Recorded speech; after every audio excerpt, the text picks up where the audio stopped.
President Trump back on the campaign trail while his lawyers are fighting a government request to limit what he can say publicly about the January 6th case. The former president has pleaded not guilty to charges he tried to overturn the 2020 presidential election. Natalie Brand has today's developments from Washington.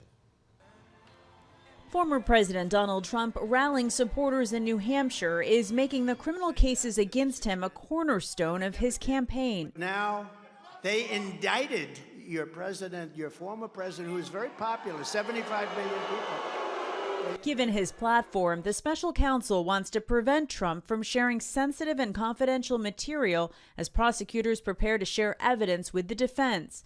Trump's lawyers argue the government is trying to censor his protected political speech. The former president is not a defendant who sits and ruminates in silence. Former Deputy Assistant Attorney General Tom Dupree says ultimately it will be up to the federal judge who has called for a hearing. The judge really has a challenge in drafting a protective order that captures the information that legitimately needs to be kept secret, while at the same time giving the defendant some freedom to comment on the proceedings.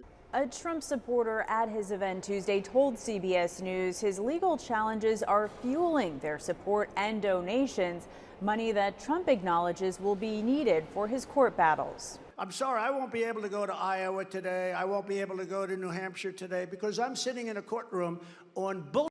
Former New Jersey Governor Christie is part of a crowded Republican field challenging Trump for the GOP nomination. He spent $40 million just the last quarter on legal fees, and that was before two more indictments came out. Look, he can't sustain it.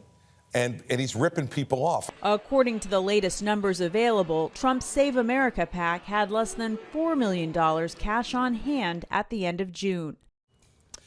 Meanwhile, Mr. Trump's closest competitor, Florida Governor Ron DeSantis, fired his campaign manager and replaced him with his longtime chief of staff.